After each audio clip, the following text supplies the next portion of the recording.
The Midnight Selkie, Chapter 13. The storm continued throughout the night. The rain beat down from above as the ocean below attacked from all other sides. It was a true miracle for the boat and its passengers to have survived. The endurance paid off in the end. By the very early morning hours, the storm started to subside. As the world outside calmed, so too did the atmosphere inside. Eventually, trust was left to the waters, and the passengers of the Aquaquami soon found it within themselves to fall into the relief of sleep. It had only been a few hours that had passed when dawn broke over the horizon. As if the hell from the night before had been a nightmare alone, the sky was filled now with calling gulls and soft purple clouds. The morning sun peeked through the portholes. Nemo flinched, opened one eye, then the other, and then sat up, brushing his long white hair out of his face. About him, the others were still asleep, with Raleigh closest to him. They had snuggled close, offering the most comfort to one another. But now, being young and spry, Nemo was awake.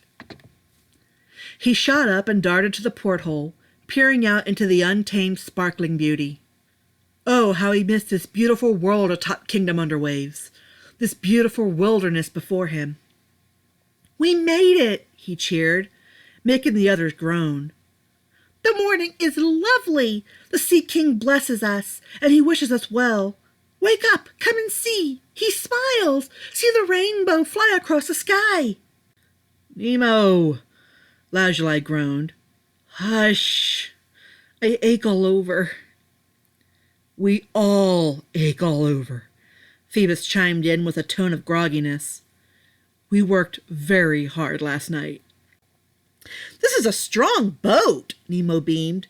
"I knew that we'd make it all right." "That is what I like about you, Nemo," Yue chuckled.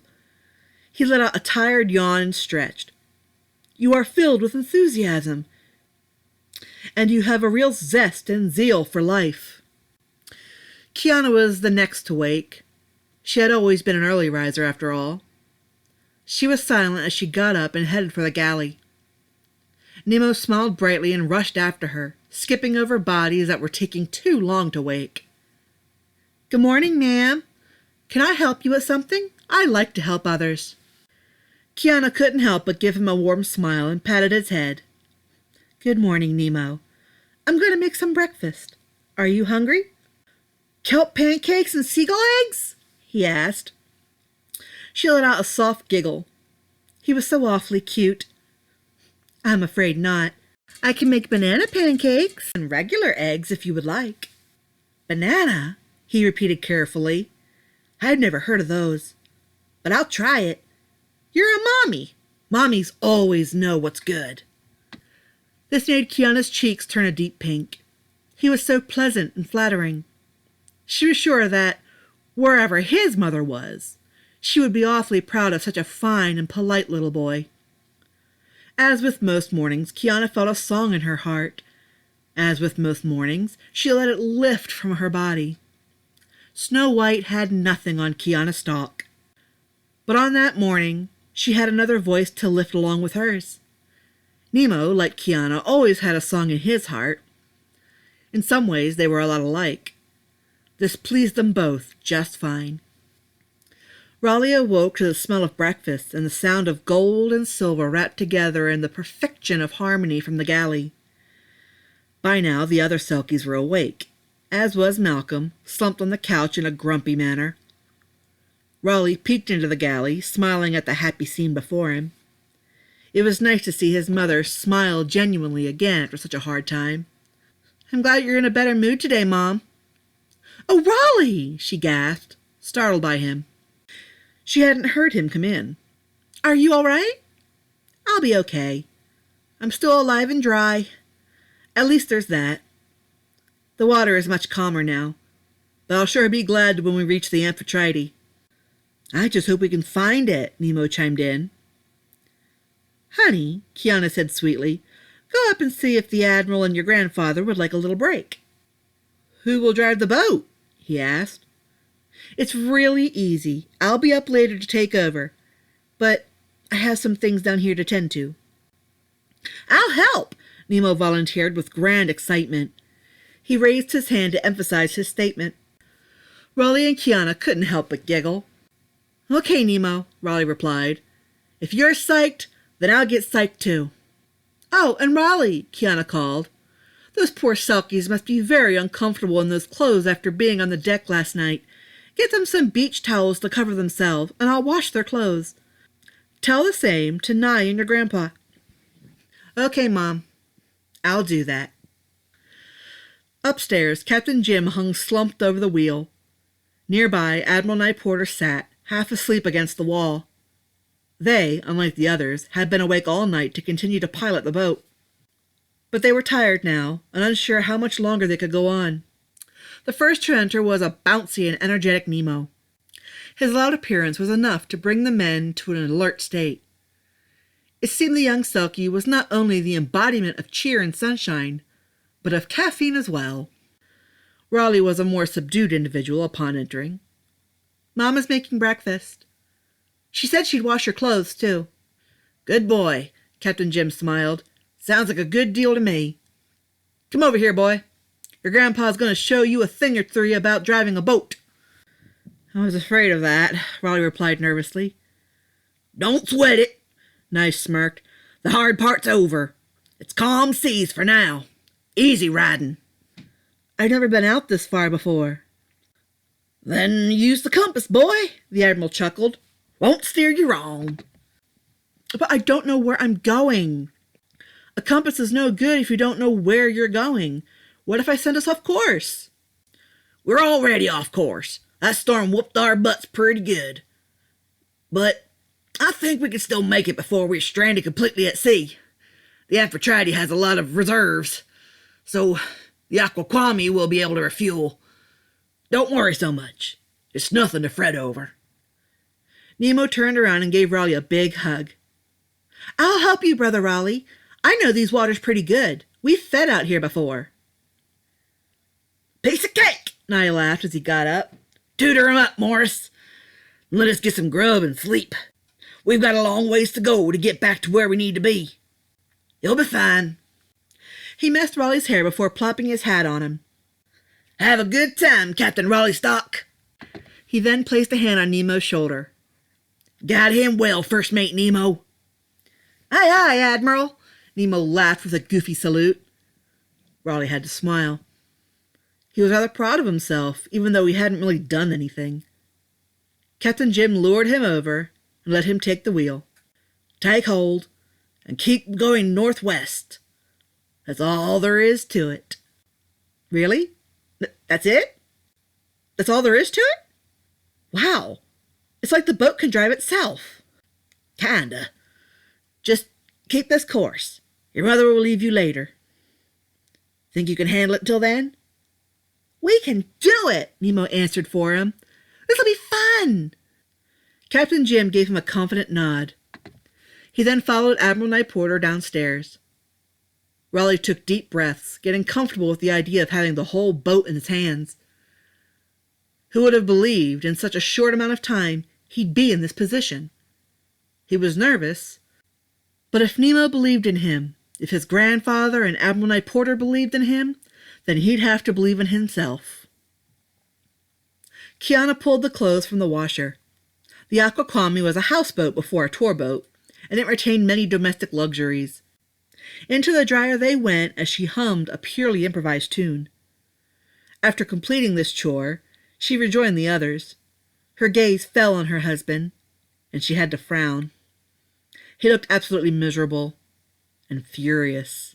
Sulking won't solve anything, Malcolm. I can see where your loyalties lie, he replied. You chose these animals over your own family. What I chose was Raleigh over a demeaning and self-centered husband, Kiana spat. Someone has to put him first. So he's a lot like his mother, then. You know nothing. You don't know anything about anything, and don't even pretend that you do. Don't you dare make all of this somehow my fault. Human squabbles are quite amusing, Atari chuckled. I think it's rather sad, Yue retorted. This relationship seems rather chaotic and unhealthy. You don't know what you're talking about, blubberbrain, Malcolm hissed at him. Do I not? He asked with a deadpan expression. I have very few quarrels with my mate. My son also loves and respects me without me having to demand it from him. It seems I obviously know more about it than you, if I fare better. You stupid nothing, Lazuli joined in. We're honest with each other. None of you get it, Malcolm growled. You don't get it, Kiana corrected and stormed away from him, heading for the bathroom. She slammed the door shut and let out a loud huff. Why does he have to be such an ass? She rubbed her temples and let out a sigh. She then suddenly realized something. There was steam rising. There was water running. She gasped, almost mortified. Someone was in the shower. Carefully, she turned around. She sucked in a breath, eyes going wide. The shower curtain wasn't pulled shut. In the shower stall, staring back at her over his shoulder with intense and breathtaking eyes, was Artemis. His stance was conservative, though Selkies had no shame in their nudity. It can't be, she whispered. It's you! Oh, a sailor's life is a life for me, and I love to sail on the open sea, and I never, ever, ever do a thing about the weather, 'cause the weather never, ever does a thing for me. So came the whimsical song from Raleigh and Nemo. They were having a splendid time. They laughed, distracted from any negativity for now, and were enjoying their unbridled silliness. That was fun, Nemo declared. Let's do another sailor song, Brother Raleigh. I'm surprised that you know the words to so many. You know more than I do, Raleigh remarked. When you live in the sea and ride the breakers of ships, you hear a lot of merry songs like that. I could do this all day. This isn't scary at all. He paused and glanced at the young Selkie. His mind had suddenly switched tracks, as the minds of children are prone to do. Nemo, how did you end up in that lab anyway? Oh, I got sick. I was feeling really bad, so I came ashore. Then the white coats came, and they took me to the lab. They made me all better. I wanted to thank them, too, but they ended up taking my skin and putting me in that tank with the others. You're very friendly and chipper. You're not like Atari and Lazuli? Yeah, they got hurt really bad by humans. I don't know who I pity more. What happened? Raleigh asked. Well, Lazuli fell in love with a human lady, Nemo explained. She convinced him to live with her. He kinda made a bad choice by giving her his skin. She promised she'd keep it in a safe place. He had promised that if she ever wanted to leave this world, he'd take her to Kingdom Underwaves. They were together for 3 whole years, but things started to get bad, and she began to act funny. Funny? Different, he clarified. One day, Lazuli got irritated and confronted her, and she convinced him that everything was okay. She convinced him to go on a trip, but the trip wasn't to some faraway paradise, like he had hoped. She only brought him down the beach to the lab. How awful, Raleigh gasped. Why would she do something like that? Didn't she love him back? That's the sad part. No, he said. She had met a human man whom she liked much better. She had always seen Lazuli more like a pet than a lover. His feelings for her were much stronger than hers for him. She gave him up so she could move on with her life without him. He was really sad for a long time, too. He felt used and betrayed. So now he doesn't trust humans. Because of her. That is so sad. Everyone has a sad story, Brother Raleigh. I just got lucky, I guess. Nobody really hurt me. So, what's Atari's story for him to hate us so much? He looks so beat up. Atari has been in a lot of fights. He has a bad past as it is. It made him do some bad things, and he made some really bad choices. But he was caught a long time ago by the biologists. He tried to turn over a fishing boat, but the fishermen fought back. That's how Atari lost his eye. He almost lost his life, too. He was left in the ocean to die, probably also to be eaten by sharks looking for an easy meal. But the tide brought him to wash up on the beach. He was the first Selkie to be put in the lab. It's no wonder that he hates humans. I like humans. They're fascinating. I watch the boats all the time. I'm really happy to see them. And I think the humans on them are really happy to see me swimming close to them. Nemo grew a bright smile as he rushed forward to look out the front window to the world before them. I have never been on or inside a boat before. I've only ever seen them from the outside. But I'm glad that this boat is the one that I got to see, Brother Raleigh. Why? Raleigh asked. It's an old boat. It needs some upgrading. Nemo peered back over to him, looking over his shoulder with a kind, patient, and knowing expression. Out of all the boats I've seen over the years, this one has always been my favorite. It's a special boat. The figurehead caught my attention at first, many years ago. Selkies are rather familiar with the presence of the aquaquami. But what's so special about this boat? It was a fluid movement as Nemo turned around to face him. I was watching this boat the first time I touched a human. I had heard that there was a lady that rode upon the aquaquami who was more beautiful than any other. Yue and Serena had told me all about it. Serena? Serena is Yue's mate, Artemis's mom. They're the ones who look after me. My parents are gone. I'm sorry. He grew a smile once more rather quickly. He was not one to stay glum for long. Before then, I had never seen a human up close before. I never believed I'd ever get to touch one. I came along the boat, seeing the lady I had heard about. But in the water were a human pup and the old captain. The captain stayed afloat, but the pup sank. Raleigh gasped, eyes growing wide. Flashbacks of that day 7 years ago flooded his mind. You! It was you, wasn't it? You were the seal! Nemo, you saved my life that day. If it weren't for you, I'd probably be dead. I am pleased, Brother Raleigh. Now you remember me too. That makes me very happy. It's okay. I like to help others. It felt really nice to be held by a human. I was very happy to do it. I don't know what to say, Raleigh breathed. Thank you, Nemo. A hand slammed against the door. Kiana fell back against it as Artemis trapped her there and came close to her face with his own. She was nervous.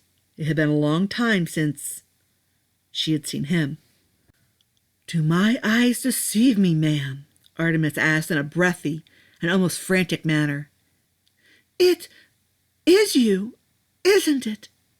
She trembled. You have aged well. You are still beautiful.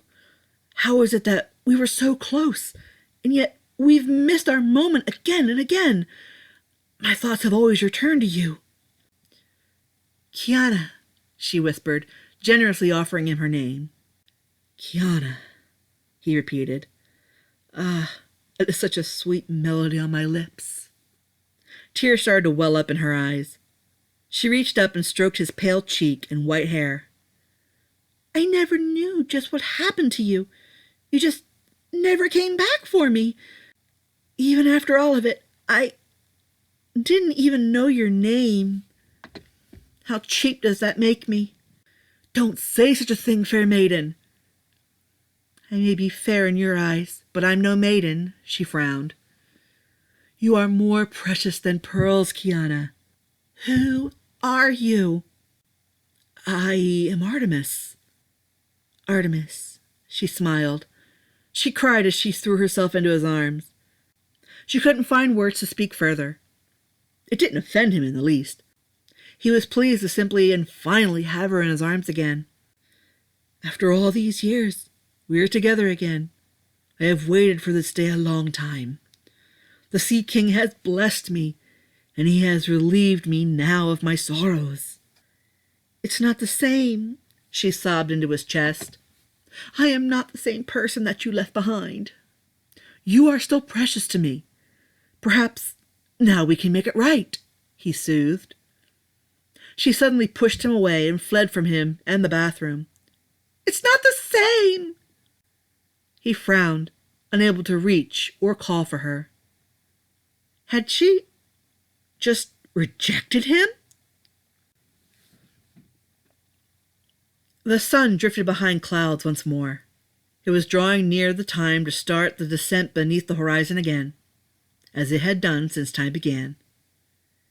Yue was on deck, inhaling deeply the fresh air. He leaned on the rail and watched the water ahead. Yue? Came a concerned voice. It was Phoebus. Though brave in many ways, he was not exactly comfortable leaning so close to the edge of the deck. What is it, Phoebus? What if all of this is a lie? To that, Yue turned around to face him. A lie? How so? What if we aren't going to the Amphitrite? What if our skins aren't even there, and we're going on a wild goose chase? What if Atari and Lazuli are right, and this is a trap? Perhaps, but what if it's not? Phoebus sighed, running a hand through his dark hair. You're a positive thinker, Yue. It astounds me. Does Nemo get it from you? Yue merely chuckled. Nemo is an embodiment of cheer. He just is.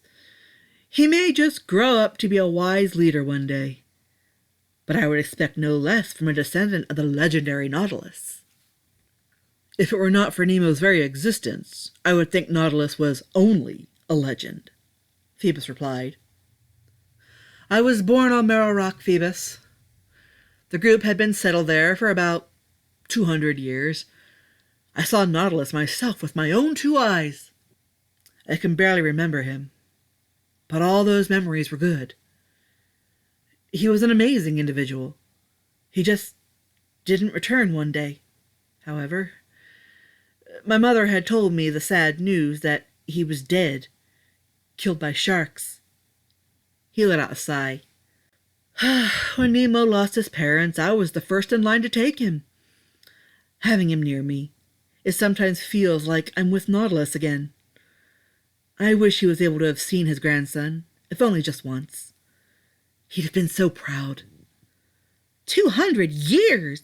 Raleigh asked as he came to join the Selkies alone. That doesn't sound right. At the time, not even your grandfather was a twinkle in his mother's eye, Phoebus chuckled. I thought Selkies came to Merrill Rock like 50 years ago. 50? Yue laughed. Dear boy, your math falls far short. Selkies came to Merrill Rock 500 years ago.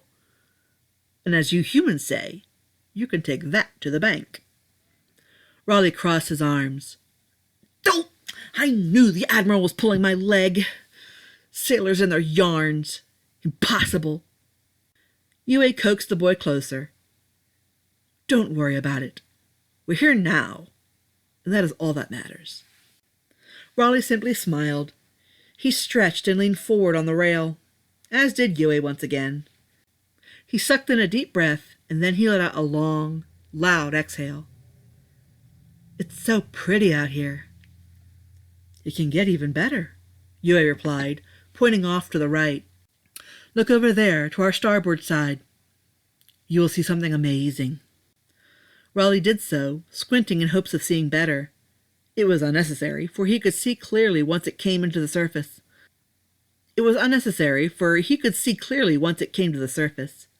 A spout of water shot into the air.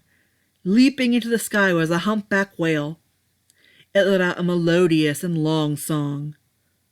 Oh, wow! That's amazing, Yue! I've never seen a whale before! The songs of the whales are a beautiful thing out here, Phoebus remarked.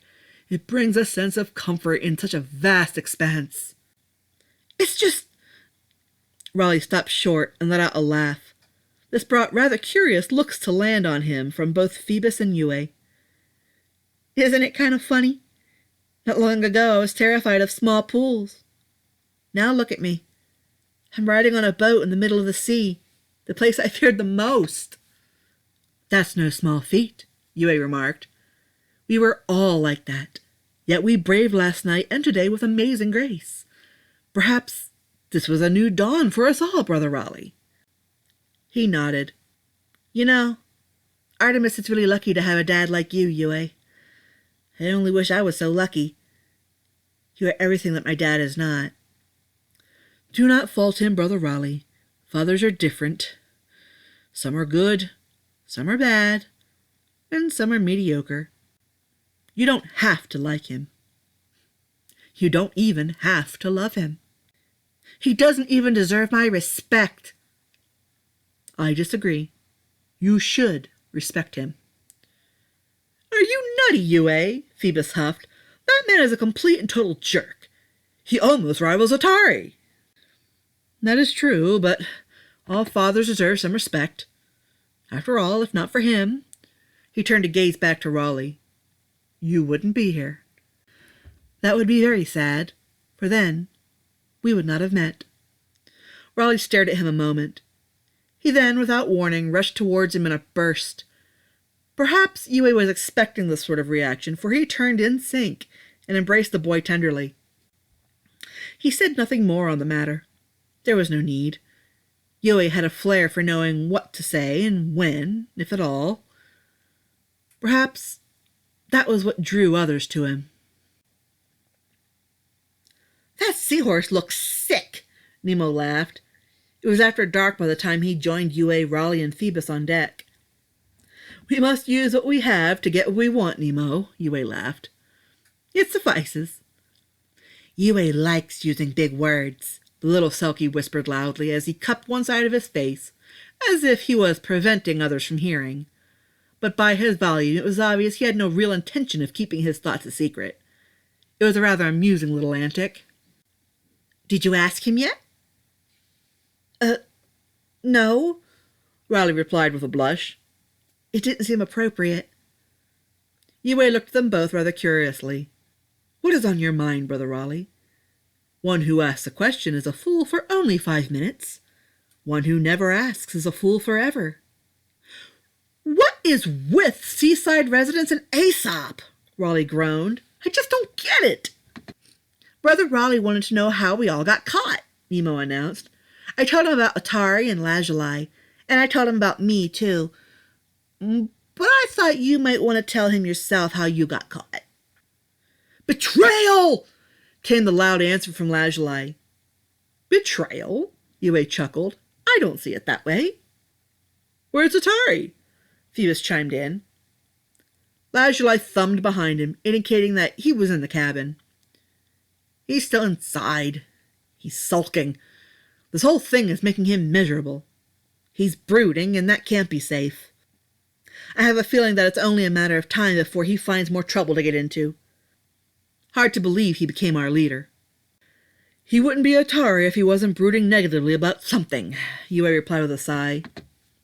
After a brief pause, he smiled at Raleigh again. "To answer your curiosity, I have a weakness for children." Lazuli let out a snicker. "And Phoebus has a weakness for guys." "I do not," Phoebus spat. "I didn't know." "Didn't know what?" Raleigh asked. "You're into guys, Phoebus?" "No! I was expecting a bride," he huffed and crossed his arms. "There is a tale that if a human cries 7 tears into the sea, it can summon a male Selkie. Of course, it's only common sense that it applied to just the women. It just so happened that I had become attracted to 7 tears that had fallen into the sea. I had come to behold the maiden who would become my human bride. So it happened." Nemo and Lazuli burst into hysterics while Yue had a more sophisticated chuckle. Lazuli smacked Phoebus on the back. "He tried to wake his sleeping beauty with a kiss. only to find out that she was a he. He was so shocked that he was extremely easy to catch. He couldn't even defend himself. It's not funny, Phoebus growled. That should have never happened. I'm perfectly capable of defending myself. I was just caught off guard. Raleigh covered his mouth as he gave a little laugh as well. He couldn't deny it. It was a funny story. Poor Phoebus. Humph. What about you, Yue? Raleigh asked, getting back on track. You said you had a weakness for children. How so? Sometimes when I wanted some alone time to think, I'd swim to the estuaries, where it was quiet and still. There are properties up there with small docks to accommodate small rowboats or swimming spots.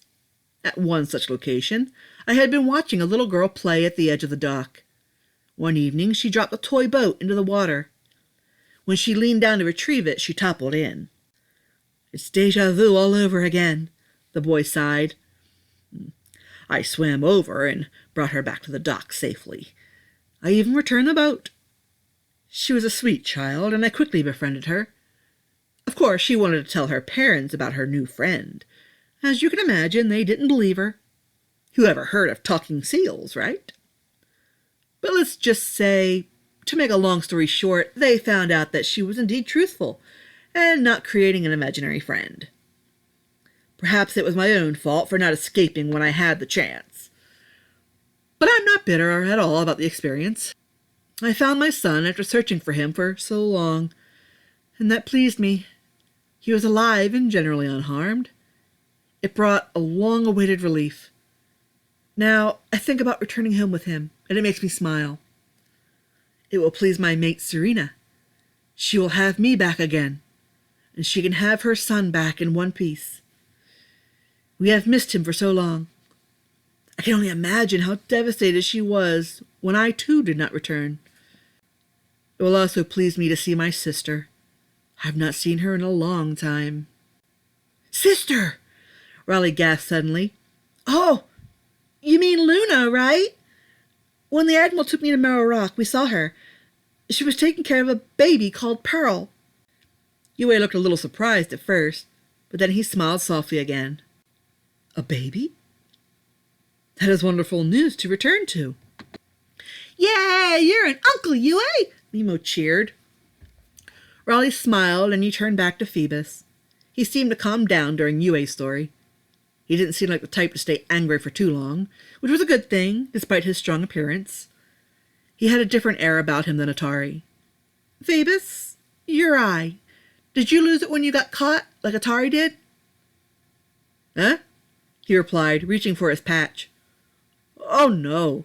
I lost it a long time ago. Orca whale. It came up and got a good hold of my head. Blasted teeth. But I got lucky. I would rather lose my eye than to have my whole head chomped off. That's a positive way to look at it, Raleigh nodded. But you're all good now, and now you'll finally be free. So what will happen after you get your sealskins back? We will return to our lives on Merrow Rock, Yue replied. I just hope we can stay there, Nemo added. Why wouldn't you? Raleigh asked.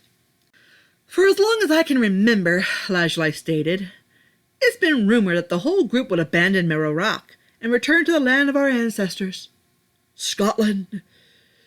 It is said that we'd reclaim our territories, and we'd wage war on any human that tried to take them from us.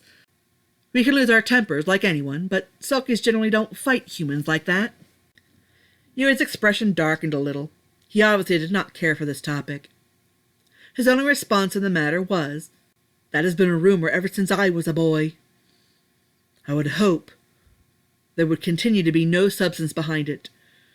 The very successful and fruitful birth rate, I believe, is what has kept us there for so long, if this rumor is indeed true. The more of us there are, the larger the army that it would create, if we became one. But also, young pups cannot venture into the open ocean prematurely. Too many would die of exhaustion or be picked off by predators. A large group of parents would not risk that. There are too many young ones. But if no more pups are born by the time Pearl becomes capable of swimming in the open, we may very well be asked to return to Scotland. It is displeasing. I hope that doesn't happen, Raleigh said. It would be really sad if the Selkies of Merrow Rock disappeared. We're not going anywhere, Yue responded. If anyone honestly campaigns such a thing, I shall openly oppose. Merrow Rock is a safe haven for Selkies. It would do no good to put us in a potential war zone. I hope we stay, Nemo repeated. I would really miss Brother Raleigh. I want to stay too, Lazuli chimed in. Even if I had bad experiences, Merrow Rock is my home, and I love it. I don't want to leave behind all the good memories I have. They're all that have kept me going. Raleigh turned around and gave Lazuli a hug.